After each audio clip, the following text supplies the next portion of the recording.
Alright, yemu akwaba Mfamra ROSEMENS TV so we YouTube emraso say was here transe na the latest in the world of sports no the transfer news no yet nyina enso etimi ede be down what the free house now so Airbus Manchester United, Liverpool, Barcelona, Madrid, Chelsea any Bayern Munich mu nyina no ye be ko maso ye na nkomo bi ohodom no ye ne wo enso etimi ach bibia so no etimi aye kama ye be srew say oba YouTube abo ROSEMENS TV a say eba na wo enso ehwe we enjoy the programs na no about the notification button so say ne be ya wa subscribe be wie no ye the latest program bi atuma onso obenya bi etimi ahwe bibia so no etimi aye kama muni hono ma ye ni sounds na ROSEMENS TV Plus enso e YouTube the latest in the world of entertainment no ni nyina wonso obetimi enya bibia so no etimi aye kama pa all the social media platforms no ni nyina so ko hono wonsa ebetimi akan na programs hold on say entertainment and answer sports wonso obetimi enya bi ahwe bibia so no etimi aye kama branch or team feed na chi echinchim no mfuruma ema be bibia wonso wona wanya bi etimi ahwe no eye workouts me den e de Steven apia yen hensem na se na yemfa ensem nyina so entimi mfama yetiefo area Canadian striker Jonathan David is na kan edema Lille Metropole I no no ewo many den e de France Mountain so na just ended season e ba na wi na chese the contractor woni Lille Metropole ewo no ni nyina enso etimi aba na wi e obeye free agent a team bia ope no ebetimi akwa sign no man nyoma nso etimi akoyie e de ama no na ne tie ene se Bobo ni deni International Milano eni abre se obetimi akwa sign branch ni den e de ye Jonathan David ne nkomodie no guso a ekoso no the weekly wage a branch ni den di Jonathan David e demanded the free eye Inter hono no akwaye outrageous nei Inter mpanyin for 8 so mo twom ho e de free sa deal ne ho ni nyina ene se e ade se sika na boy na person wagi no weekly e waye o mo Inter for so no mo enya sounds na the agent fee and the signing on fee and am say the contract aba na wiye wo Lille Metropole nti no e ade se wo hwe ni mu se obetimi age the signing on fee and san watimi assign e de ma Inter bobuku ne mpanyin for HM se da bi adabraka e hene ha sika no e ade se anu woden wo mo enya emfa ma branch nti nkomodie sanka Jonathan David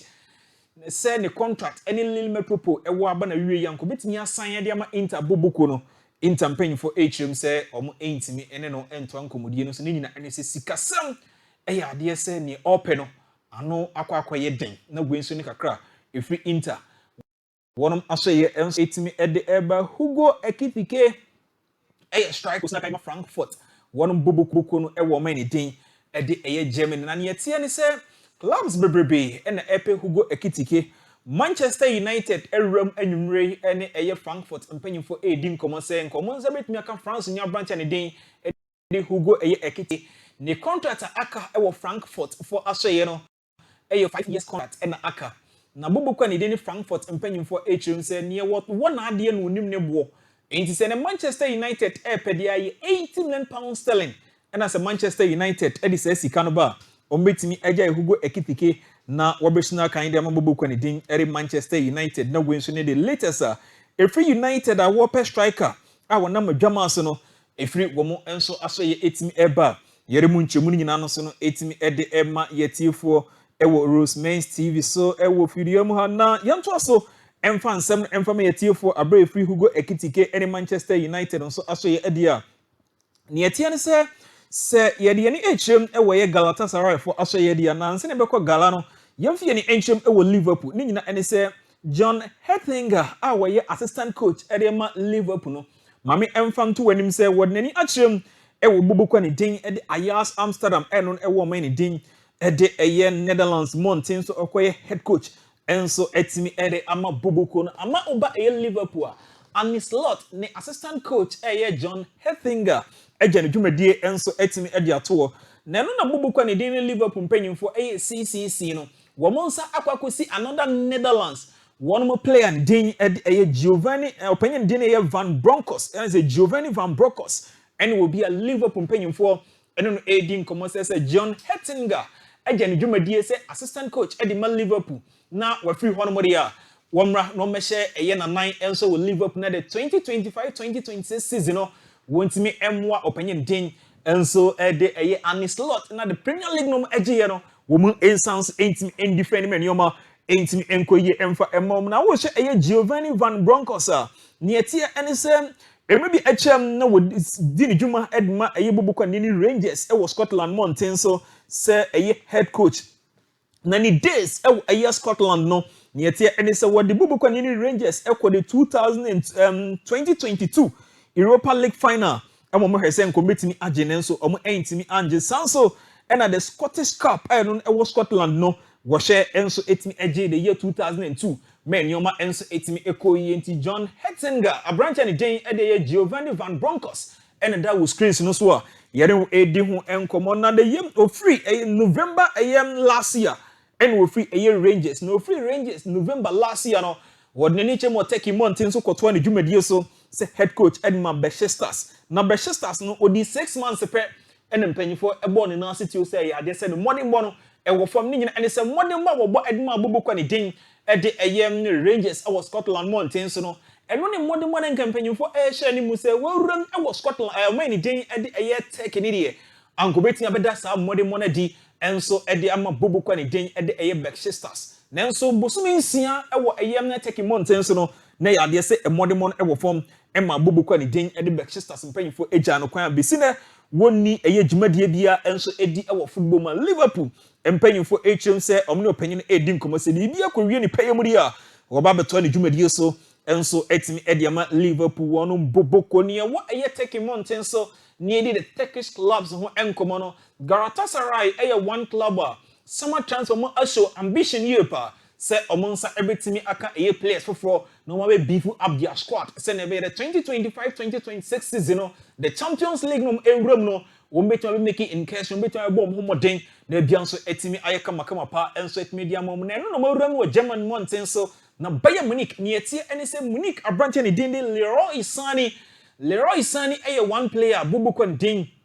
edi Galatasaray enso ene no etimi awiawie kra ene boy no enso etimi assign edi ama won we free agent na ne etie ne say o she Leroy Sani a July 1 ene obetimi free agent a wontimi ensia kan enfama Bayern Munich bubukon mu Galatasaray eho ayaha amom etimi assign Leroy Sani a ono nso etimi awuram wo bubukon ne din Galatasaray for asoye ne wo hye sika obetimi age per season ewo gala for asoye de 9 million euros any sika season bia obetimi age ena se o wie season bia ewo Galatasaray for asoye a bonuses of 3 million euros per season bia ena boy no enso ebetimi age aside ni 9 million euros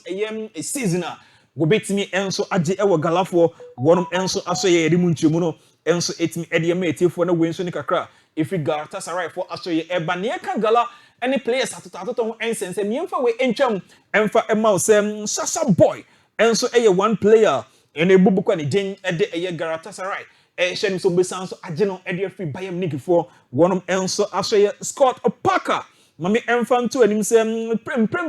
Brentford boboko no club a woni head coach nin ene se omo head coach and den ede Thomas Frank enso Tottenham Hotspur after say Ange Postecoglou eji Europa League Edma Tottenham Hotspur no space mpanyin for eja no kwan na omo eja no kwan no omo ko Brentford wonum ahye ekofo panyin din ede Thomas Frank na aba now after set Thomas Frank eram ewo bobukwa ni Tottenham Hotspur no Brentford mpanyin for HM say komo enso ene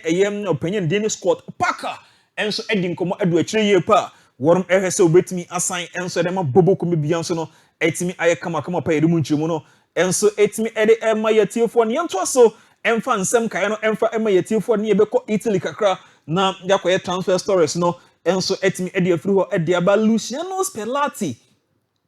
coach a ebebi etwam na wodi ne dwuma enso ede ema boboko ne den ede Napoli na after say waje Serie A ede ema Napoli no wakofa Italy national team no say head coach a no okrakra mu ehwe se nioma enso ebetimi akoye area ama o man ne den Italy a yede mu nchemu ede ema yetiefo na last week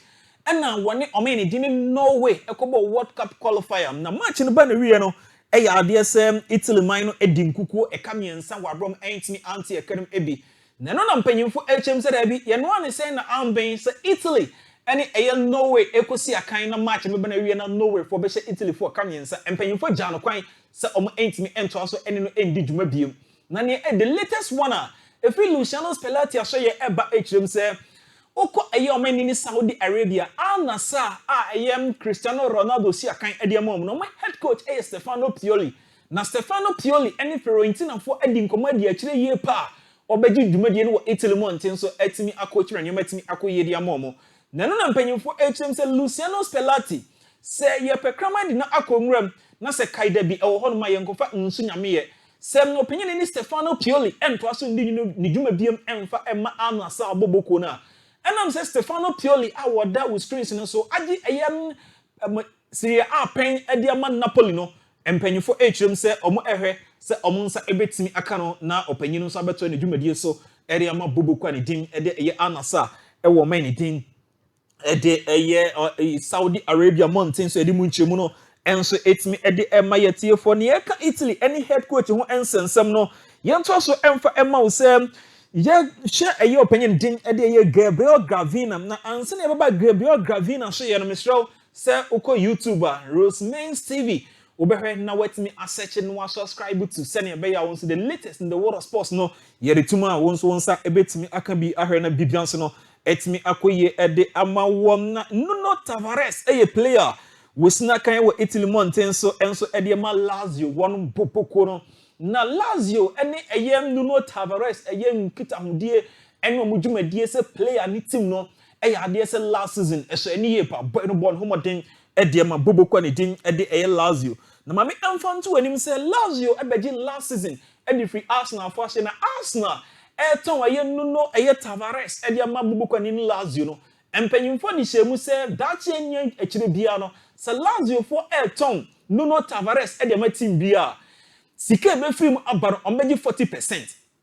na enam the 40% sell on crosser Arsenal for ede ehemu no boboko ne ni Al Ali was Saudi Arabia aba wonum aso ye se ombehia Nuno Tavares awoda screens no so se omeni ni dwuma ewo eye omeni den di Saudi Arabia mountain so emfa ema Al Hilal boboko no na nanka Hilal share ni mu se 25 million euros wom edo abefa Nuno Tavares edo fi Lazio fo aso ye na enam eye the 40% sell on crosser Arsenal for the share ni contract mwa abra Lazio for ekofa last year summer edo free ye Emirates Sports Stadium ninti no Lazio mpanyimfo HM say Arsenal womugi 25 na omoti 40% ede ma Arsenal omiti kan beka kakra bi nto maka ede akire Al Hilal mpanyimfo say some epe Nuno Tavares dia eye 40 million euros eni sika wonum enso ebetimi age eye o mine bobokwa ne din ede eye Al Hilal yeremu nchemu no enso etimi ede ema yetiefo ewo kasafidie so Gabriel Gravina eye opanyia uko eye Italy mountain so anka ba Ghana haruma wono eniket okreku wono no ewo Italy mountain the Italian Football Federation no wono any president woda ano na last week en woja Luciano Spalletti kwan say ade se ne modern mon ewo form after say woja no kwan nkomodidien akoso pi ebinum HM say Gennaro Gattuso any head coach wo be fa dwumadie no na nwumre opanyin HM say da bi ewom say Italy national team no any head coach die nanso omompre omunya botre na wonum etimi asone so no manya the right coach edema Italy national team bibianson etimi ayekama edema the Italian Football Federation the opinion thing enso ede eyem Gabriel Gravina enso nsema wode etudwa ayeremu nchiremu no enso ede ema yetiefo na yegusu munde ho nsem no so no ede edan yetiefo ewo kasafidie so na yeka eye Gabriel Gravina ne ho ensensem no one Sanchez eye one player eye ade se uko omani Danish Spain mountain so ayenko na yendi Spain so eho enkom ede a one Sanchez en yewura na so ye na yetimide ne ho nsem so no etimi ede ama yetiefo ewo kasafidie so one Sanchez eye one defender na yetie ne se bobokwa de dindi Napoli and no agree personal terms one Sanchez isna kan Edma Sevilla no ye fullback ene bobokwa ne dindi Napoli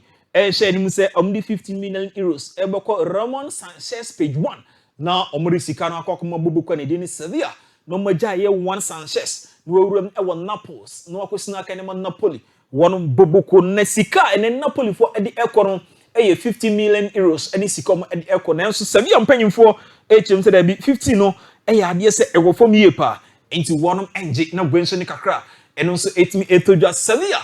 share so betimi enya 20 million euros enso etimi ediaba na bianso etimi ayekama pa enso etimi ede ama wonum na Villarreal the Yellow Sun Marine enso ebubu kwa no ewo mani din de Spain Mountain so ne atie ne se Napoli one mu goalkeeper ne din de Rafa Marin enso player ene na ebubu kwa ne din Villarreal enso ehwe mu se omu ebetimi afa no enso de free Napoli a yere ho nsam no enso etimi de dan wo ewo kasafidie so Nico Williams to Arsenal still on se Nico enso ebetimi awuram no Arsenal bubu ko nsam na Bayern Munich enso ehwe nim se omonsa ebetimi aka boy no na wobesina kan enso etimi edi amoma eri munchimu no enso ema yetifo ewo kasafidie so na che se Nico Williams to Bayern Munich enso ade se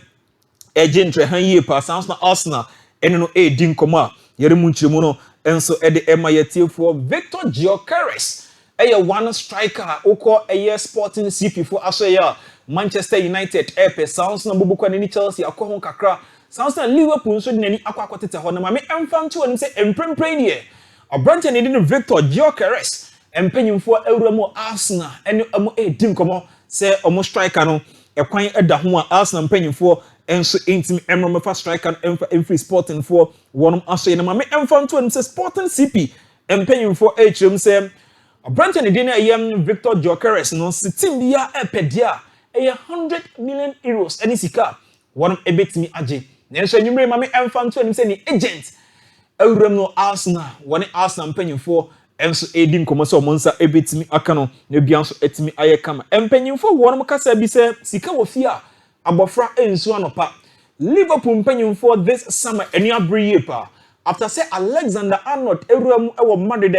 Madrid officially wonum done edi kire Madrid supporters in the football world se bueno enso etimi abano number 12 jersey no eno behye edema Madrid onum boboko no mame emfanto anim se Liverpool mpanyimfo ameki omo intentions clear wamadi kan kwakofa Jeremy Frimpong adiaba sanso ena Brighton Florian Wirtz enso about 126 million pounds sterling eno mo de kofa boy no empanyimfo hm se omo enya nwie omo awuram ewo Paris Saint-Germain se PSG Brighton den Brady Barcola womo ene Brady Barcola din komo se Brady enso beji atum na wa free Paris Saint-Germain no besna kan wa Anfield ediama Liverpool wonum boboko na ne tie ne se the latest free Brady Barcola enso aso eba hrem se boy no ehunu se Brighton den Paraskeria eba ye no wa beji ni position enja kwaya Brighton ntanta se antena no fighting for the position and also Liverpool beta wo ediaba no wanjintum na onkosina kan enso emfa ema Liverpool wonum boboko ne ni eche ni ebefuma ba bia no yentimi emfa enkamel na Liverpool enwie wo mu esanso wa dwama so epe striker na the latest one abetodwa no was St James Park saying ni Brighton and Dendi Alexander Isak and the latest striker Liverpool mpanyimfo ehye nse omonsa ebetimi akana se Isak ebewura mo Liverpool no ni nyina ejina se Liverpool ebeton wa Brighton and Dendi Darwin Núñez enso every team said Darwin Núñez akwadia player ya wada screens ni so no any the latest one Liverpool mpanyimfo ehye ni mu se gomonsa ebetimi akanti ababe clear